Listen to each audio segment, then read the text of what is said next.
Welcome back, my luxurious fleet, to an update on the UX. I'll see you on the other side of the intro. Hit that subscribe button and let's get into it.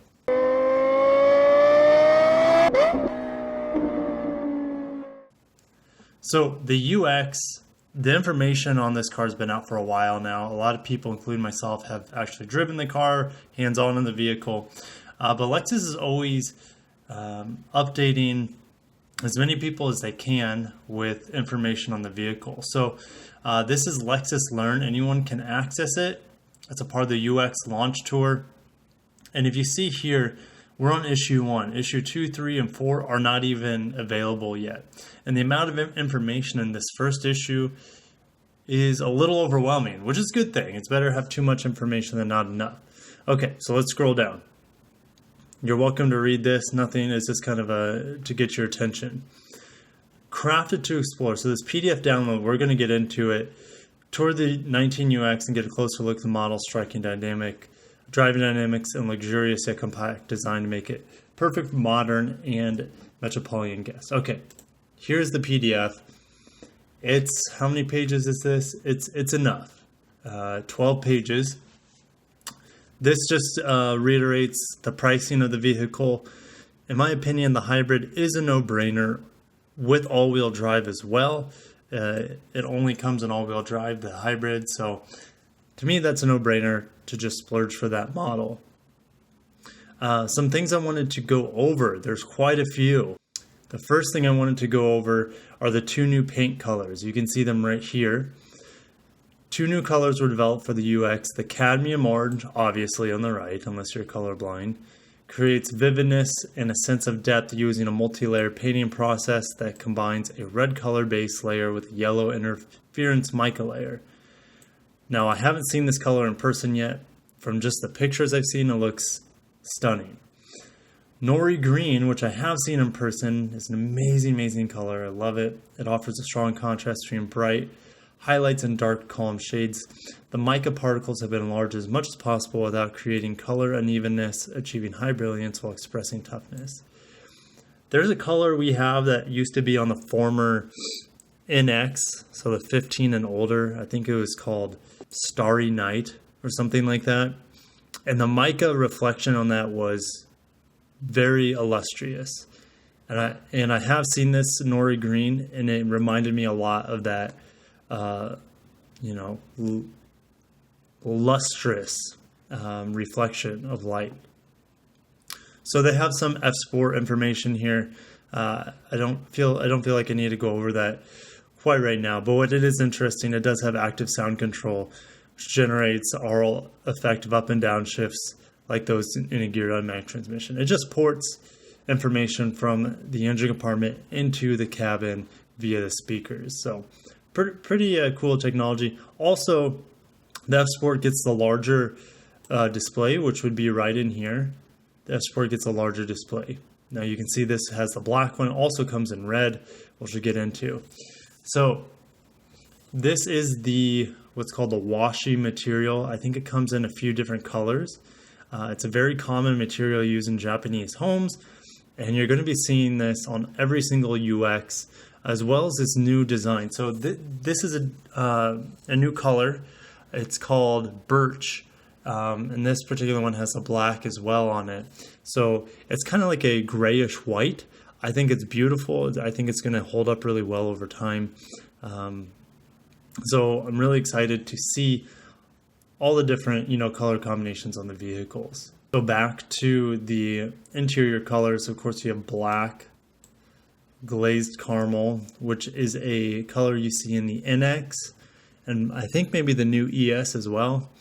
Birch, which is that color I just showed, and birch with lapis.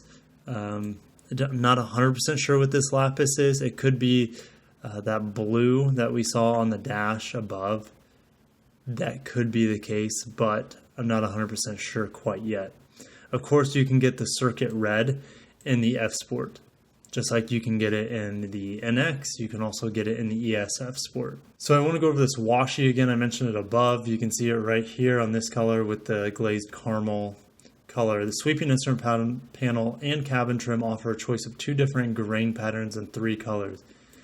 In a Lexus first, the UX offers a new trim finish inspired by the grain of Japanese paper known as washi.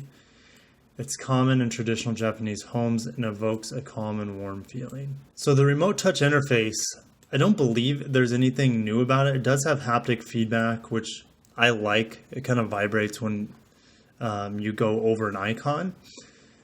However, there's something it's either new or I just never knew about it. So the touchpad can recognize numbers and block letters when typing a search name. So you kind of draw out the number or the letter kind of in a blocky fashion, and it will recognize it when you're typing something into it. Pretty fascinating. I think the microphone or the voice recognition system works pretty well. Sometimes it's very frustrating, but for the most part, it works really well. Moving into the interior here, luxury grade models feature illuminated vent controls with distinctive LED light sources wirelessly powered by electromagnetic resonance of two adjacent magnetic coils vibrating at the same frequency. I'm not an electrician or anything like that, but that sounds pretty next level. And yes, and anytime you can wirelessly travel electricity from one object to another, it always blows my mind. Like wireless charging, that's pretty neat stuff. Moving on. So how they construct this vehicle, or at least the materials and the process they use to assemble it, they use extensive high tensile steel, high strength adhesive, and laser screw welding results in a highly rigid structure, an essential foundation for achieving sporty handling and luxurious ride comfort. I know they do the laser screw welding on the ES. They probably do it on the LS and the LC as well, and maybe most other Lexus products, but it's not something you see that often. Even when talking about Lexus vehicles, they don't talk about it that much. By using aluminum for the side doors, fenders, and hood, and composite materials for the tailgate, the UX has among the lowest center of gravity of any vehicle in its class at 23.4 inches. As a result, the UX delivers a secure, agile feeling normally associated with the lower sport hatches, probably similar to the CT actually. A unique ring structure around the rear opening behind the rear seats increases torsional rigidity to enhance crash performance, improve handling, and reduce noise and vibration. So we just got confirmation here that the electric tilt and telescoping steering wheel is available for luxury grade models. So that means in the vast majority of these vehicles, which are not luxury models, you're going to have a manual tilt and telescopic steering column, which I don't mind hardly at all. I actually prefer, in a lot of ways, manual seats, at least the sliding mechanism forward and back compared to the electric version, because it's just quicker and easier. So also in that particular luxury build, getting in and out of the car is going to be easier. The seat will retract and the steering wheel will pull forward to allow you guys to get in and out a little bit easier. But that's only on the luxury models. Standard on all UX are 18-inch run flat tires. So to let you guys know, there's no such thing as a spare tire on the UX.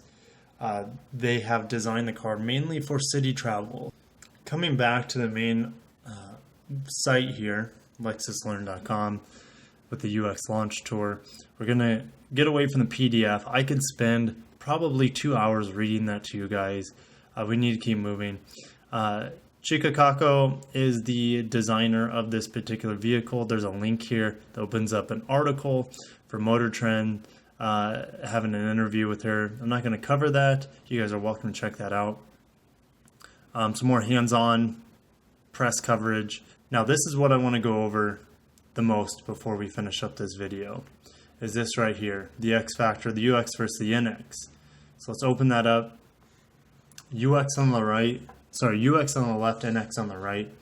Now the funny thing is they both have their base wheels. The base wheels on the UX are 18-inch wheels, and the base wheels on the NX, I believe, are 17s, possibly even 16s. So some fascinating things here. Now they look almost identical. The UX is taller. Now they've also scaled it down so that they're the same size in this picture, but they're not. The NX is a lot taller. So let's just get into it. You can see how much the UX is down on power to the NX, but that's not that big of a deal in my opinion. I think I'm not a big power guy. I'm more of a creature comfort, quietness, and just sophistication on the interior and a good exterior. I'm not a big power guy. I am also a huge fuel economy nerd. 33 miles per gallon. Now this is estimated. I don't think it's been approved by the EPA, but you can see we're 8 miles per gallon, and this is not the hybrid. So the hybrid NX, the NX300H, I want to say it gets about 30 miles per gallon combined. The UX will probably get around 40 combined, and it's not that much smaller of a vehicle. So let's just keep going. So you see how much down on horsepower here and torque. Wheelbase. So they're going to ride similarly. The wheelbase is virtually identical. The length is not. The length is almost 6 inches different. So where you're going to notice that most is probably in rear passenger space, in my opinion, just from being in both of these cars. Overall width is the same. Overall height, it's a shorter vehicle. It feels more like a sport wagon compared to a crossover SUV. Ground clearance is the same, which is crazy because it's so much shorter of a vehicle. This is important if you're going to be driving in the city, doing U-turns and things like that. It's superior in the UX. There's nothing on the market that's better to my knowledge, unless it's maybe a smart car or something stupid like that. All right. Headroom. It's down on headroom. Now, almost 3 inches. So something to consider. If you're super tall, I didn't have an issue in this car, and I'm 6'1", but if you're 6'6", make sure to try out both of these vehicles. Rear headroom, 2-inch difference. Legroom in the front, not that big of a difference. Legroom in the back is a big difference. Hip room, you will sacrifice a little bit, which is kind of interesting because this car, overall width is 0.2 inches different. But if you look down here, your hip room in the front and the rear is less. I don't understand why that would be the case. And the shoulder room is also a lot less, even though the car is just as wide. So that is kind of a mind bender there. Cargo volume, of course, is less, being that's a much shorter vehicle. So they hit on some multiple points here on the differences of the vehicle. But getting back to the main article, that's about it. I'm going to finish up there. Once I come out with issue number 2, I'll let you guys know and have a video on that as well. Let me know if you have any questions on the UX. I'd be happy to answer them. I did have a hands-on training on this vehicle and be happy to share my impressions. I have a previous video, but I'd be happy to answer any questions. See you guys later.